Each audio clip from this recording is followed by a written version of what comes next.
अस्सलाम वालेकुम व्यूअर्स, मैं हूं शाकिर सोलंकी। व्यूअर्स, पीटीआई का कौमी असम्बली में वापसी का ख्वाब पूरा होगा या नहीं, इसके हवाले से बात करूंगा, क्योंकि गुज़श्ता रोज लाहौर हाई कोर्ट ने पीटीआई की सहूलत कारी की है और पीटीआई के हक में फैसला दिया है कि पीटीआई पार्लियामेंट में वापस जाए, कौमी असम्बली में वापस जाए। 72 अरकान पीटीआई के जो हैं, इनके हवाले से दरखास्तें गई थी लाहौर हाई कोर्ट में और सिंगल बेंच ने ये फैसला सुना। उसके बाद कल समाअत की केस सुना। उसके बाद कल फैसला दिया है कि जी आप वापस जाएं। पीटीआई के अरकान को कहा गया है कि आप वापस स्पीकर के कौमी असेंबली के पास जाएं और अगर आपने इस्तीफे वापस लेने हैं, तस्दीक नहीं हुई और आपके गैर कानूनी गैर आईनी तरीके से इस्तीफे मंजूर किए स्पीकर ने, तो जाएं स्पीकर के पास। लेकिन उसके बाद, इस फैसले के बाद पीटीआई ने फैसला किया है कि वो स्पीकर के पास जाएंगे। इससे पहले भी 2-3 दफा स्पीकर के पास आए हैं, राजा परवेज अशरफ के साथ मिल चुके हैं, मुलाकातें कर चुके हैं, मिन्नत समाजत कर चुके हैं, लेकिन स्पीकर ने इनको आने नहीं दिया। पीटीआई ने धावा भी बोला था, पार्लियामेंट का हाउस के गेट पे पार्लियामेंट पर धावा बोला और पार्लियामेंट के गेट सिक्योरिटी ने बंद कर दिए थे। अभी पिछले दिनों पीटीआई के अरकान आए थे, हला गुला हुआ, एहतजाज किया, शोर शराबा किया, चीखे चिल्लाए, लेकिन सिक्योरिटी अमले ने इनको मेन गेट से अंदर आने ही नहीं दिया। यानी शाहराए दस्तूर वाला गेट जो है वही बंद कर दिया इनके लिए। बिल्कुल कैदियों की तरह खिड़की से देख रहे थे, जालियों से देख रहे थे, सलाखों से देख रहे थे। तो उसके बाद बाहर 5 मिनट का 10 मिनट का थोड़ी देर के लिए धरना दिया और फिर निकल लिए। तो अब ये दोबारा आएंगे पार्लियामेंट हाउस। जो तैयारी की जा रही है, पीटीआई ने फैसला किया है कि हम जाएंगे। लाहौर हाई कोर्ट ने इनको ये कहा है, टाइम दिया है। टाइम तो तहरीरी फैसले में कहा है कि तहरीरी फैसले में टाइम देंगे कि इतने टाइम तक अगर आप नहीं गए स्पीकर के पास तो स्पीकर का जो फैसला जो नोटिफिकेशन है इस्तीफों की मंजूरी का, वो बहाल समझा जाएगा। और कहा जा रहा है कि स्पीकर लाहौर हाई कोर्ट ने स्पीकर का इस्तीफे मंजूर करने का नोटिफिकेशन मुअत्तल किया है और इलेक्शन कमीशन का भी नोटिफिकेशन मुअत्तल किया है। इलेक्शन कमीशन का तो चले समझ में आ रहा है, नोटिफिकेशन मुअत्तल हुआ।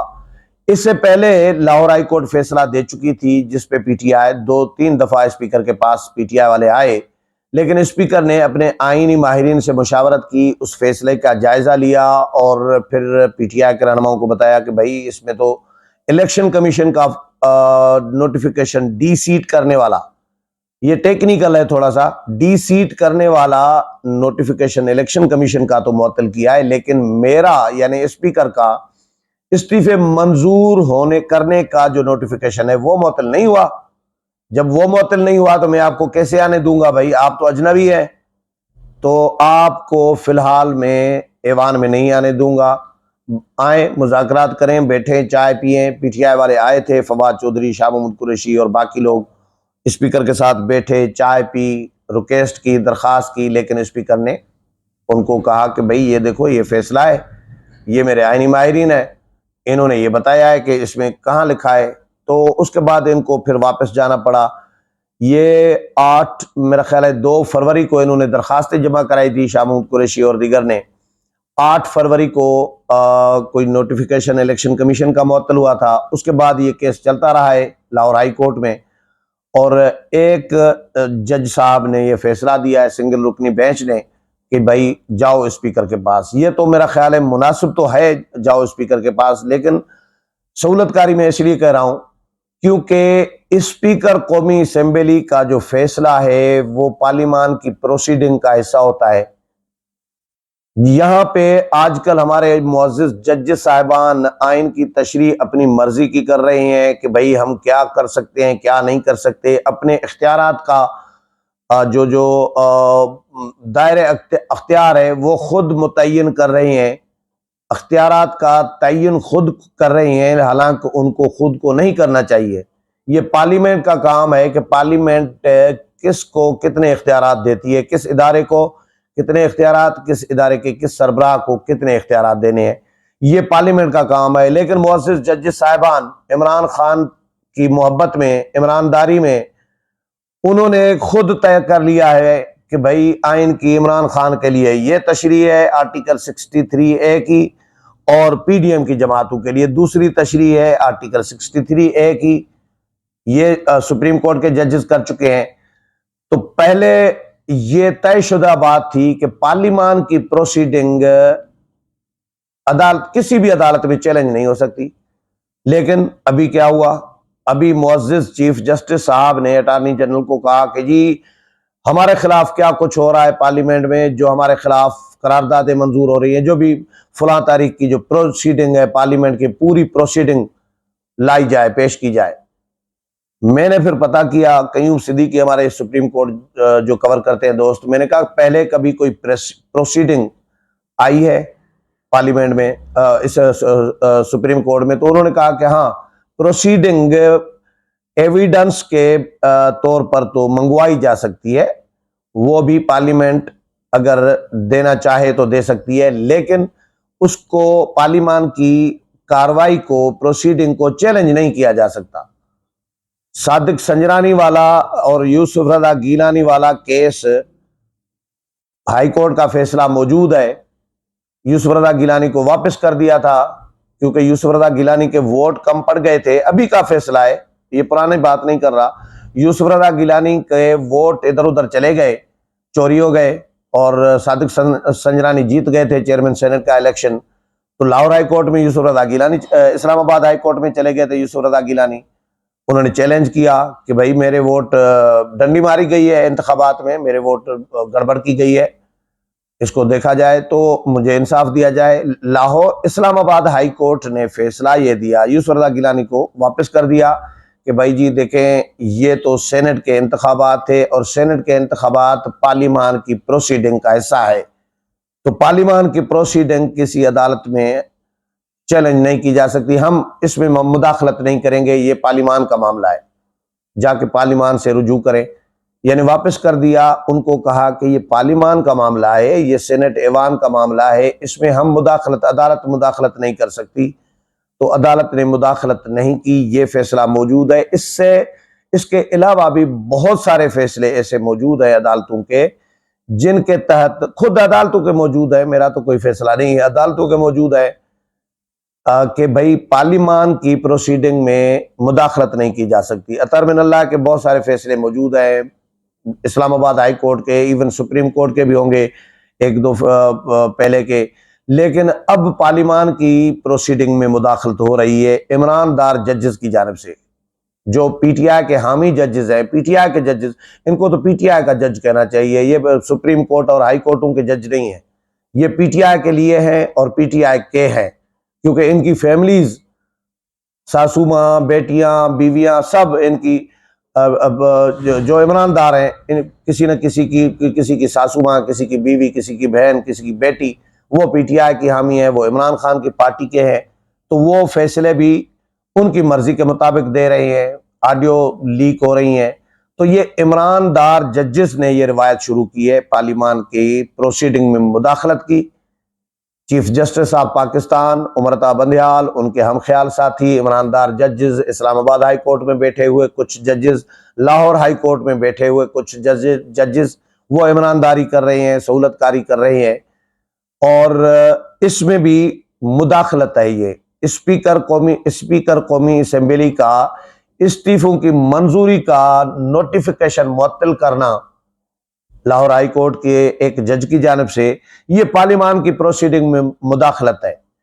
तो मेरा ख्याल यह है कि इसको स्पीकर डील शायद न करे अकेले, शायद ये स्पीकर पार्लियामान में के सामने मामला रखें, कौमी असेंबली के ऐवान के सामने मामला रखें कि भैया ये मुदाखलत हुई है, मेरा नोटिफिकेशन मुअत्तल हुआ है, तो अब क्या किया जाए। अगर पार्लियामान, कौमी असेंबली चीफ करारदाद मंजूर करके चीफ जस्टिस के फैसले, 3 जजों के फैसले को मुस्तरद कर सकती है, नहीं मानती तो फिर इस जज के फैसले को भी पार्लियामान मुस्तरद कर सकती है कि भाई ये मुदाखलत आप कैसे कर सकते हैं, आपको आइन इजाजत नहीं दे रहा कि आप पार्लिमान की प्रोसीडिंग में मुदाखलत करें, आप स्पीकर के फैसले को मुस्तरद करें, नोटिफिकेशन को मुस्तरद करें। आपको आईन इजाजत नहीं दे रहा, आपने कैसे किया है? तो ये पार्लिमान के सामने अगर आया और पार्लिमान इस तरह करती है तो फिर तो मामला बर्फ खत्म हो जाएगा, पीटीआई का ख्वाब फिर पूरा नहीं होगा इस तरह वापसी का। लेकिन इसमें एक और बात भी है कि पीटीआई ने तो फैसला किया है, अभी स्पीकर ने पीर को इजलास बुलाया है, यानी परसों स्पीकर ने आईनी माहिरीन के साथ मुशावरत करनी है कि क्या किया जाए। जाहिर है बाकी सियासी जमातों से भी, हुकूमत से भी, सियासी जमातों से भी, वो तो ऑफिशियल नहीं अनऑफिशियल करेंगे, लेकिन आईनी माहिरीन के साथ ऑफिशियल मुशावरत करेंगे, जायजा लेंगे कि लाहौर हाई कोर्ट का एक्चुअल फैसला है क्या आया वाकई लाहौर हाई कोर्ट ने मेरे नोटिफिकेशन को, स्पीकर के नोटिफिकेशन को मुअत्तल किया है, और मुअत्तल किया है तो क्या लाहौर हाई कोर्ट मुअत्तल कर सकती है, और पार्लिमान स्पीकर का फैसला पार्लिमान की प्रोसीडिंग का हिस्सा है या नहीं है। ये सारा कुछ आईनी माहिरीन के साथ स्पीकर कौमी असेंबली पीर को मुशावरत करेंगे, उसके बाद फैसला करेंगे कि क्या करना है। क्योंकि अगर अदालतें पार्लिमान के फैसलों को नहीं मानती तो फिर पार्लिमान क्यों मानेगी? ये भी सवाल है अपनी जगह पे। पार्लिमान कानून साजी कर रही है, अभी कानून बना ही नहीं है, और सुप्रीम कोर्ट के ईमानदार जजेस कहते हैं कि नहीं जी इसको रोक दो, इस पे अमल दरामद रोक दो। पार्लिमान को हिदायत कैसे कर सकते हैं? अच्छा, इसमें खबर जो आई है फैसले में, ये भी जज ने स्पीकर को हिदायत की है, स्पीकर को भी हिदायत की है। इस तरह की भी खबर उसमें जुमला था, भाई स्पीकर को क्या हिदायत कर सकते हैं जज? इसका भी जायजा लिया जाएगा कि कोई जज हाई कोर्ट का या सुप्रीम कोर्ट का स्पीकर को हिदायत दे सकता है पार्लिमान को? स्पीकर तो कस्टोडियन होता है हाउस का, कौमी असेंबली का, उसको हिदायत कैसे कर सकता है? तो ये तमाम सूरत-हाल का जायजा लिया जाएगा, उसके बाद फैसला किया जाएगा कि पीटीआई को आने देना है या नहीं देना। लेकिन मैं एक और एंगल से भी सोच रहा था, भाई पीटीआई ने इस्तीफे दिए, पीटीआई किस कौमी असेंबली में वापस आना चाह रही है? जिस कौमी असेंबली को इमरान खान तोड़ चुके। ये तो शर्म आनी चाहिए पीटीआई को कि भाई आप तो तोड़ चुके हैं इस असेंबली को, और आप असेंबली में से इस्तीफे दे चुके हैं, खुद सारे मेंबरान इस्तीफे दे चुके हैं और असेंबली तोड़ चुके हैं। जब असेंबली आप तोड़ चुके हैं, आपकी असेंबली तो है नहीं, रही नहीं, आप तो तोड़ के चले गए थे, आपके सदर ममलिकत ने मंजूरी दे दी थी। ये तो सुप्रीम कोर्ट ने, तमाम जजेस ने चीफ जस्टिस के पास चले गए कि भाई इतना बड़ा बुरहान आया है गैर कानूनी, गैर आईनी तरीके से, जाहिर है असेंबली जो टूटी है इसका जायजा लिया जाए कि कौमी असेंबली, ये काजी फायज ईसा ने पार्लियामेंट में आके बताया था कौमी असेंबली में आइन की गोल्डन जुबली के मौके पे तकरीर में कहा कि हम तमाम जजेस गए सीजे के पास, चीफ जस्टिस के पास, हमने कहा इतना बड़ा बुरहान आ गया है, सुप्रीम कोर्ट कैसे खामोश रह सकती है? उसके बाद ये यानी जो ईमानदार जजेस नहीं है उनके कहने पर, शायद उनकी दरखास्त पर यह असेंबली बहाल की गई है। तो इस असेंबली में कैसे वापस आ सकती है या आना चाह रही है? ये तो अपना थूका हुआ चाटने के मुतरादिफ है। पीटीआई जिस असेंबली को तोड़ के चले गए इमरान खान, उस असेंबली में अब वापस आना चाह रही है, और जिस असेंबली से इस्तीफे दे चुकी है उस असेंबली में वापस आना चाह रही है। तो अपना एक और बड़ा यू टर्न लेना चाह रही है। तो चलें, ले लें। अगर आ भी गए तो एक और बात होगी, वो ये कि यानी इलेक्शन फिर भूल जाए पीटीआई। अगर असेंबली में वापस आ रही है तो इसका मतलब है पीटीआई भूल चुकी है, बल्कि कि इंतखाबात भी अभी कोई जल्द होने हैं, या पहले कह रहे थे कि इंतखाबात कराओ। 14 मई की तारीख भी चीफ जस्टिस ने, ईमानदार चीफ जस्टिस ने दे दी, लेकिन 14 मई को इंतखाबात नहीं हुए। वजीर आजम को नाअहल करना था, वो भी नहीं कर सके, मौलाना धरना लेके आए, उस दिन वजीर आजम बच गए। अब 23 को देखते हैं क्या करते हैं। तो ये अब इंतखाबात का ख्वाब भी पूरा नहीं हुआ, इनका असेंबली में वापसी का ख्वाब भी पूरा होता हुआ मुझे नजर नहीं आ रहा। लेकिन अगर आ भी गए तो इसका मतलब है कि इलेक्शन नहीं हो रहे, तभी ये पार्लियामेंट में बैठेंगे ना, इलेक्शन नहीं होंगे फिर। फिर इलेक्शन डिले हो गए, हो सकता है साल डिले हो जाए, हो सकता है 6 महीने डिले हो जाए, लेकिन पीटीआई पार्लियामान में आ भी गई तो भी नुकसान में है, अगर नहीं आती तो भी पीटीआई नुकसान में है। उम्मीद है प्रोग्राम पसंद आया होगा। अगले प्रोग्राम में फिर मुलाकात होगी, तब तक इजाजत चाहता हूँ। अल्लाह हाफिज।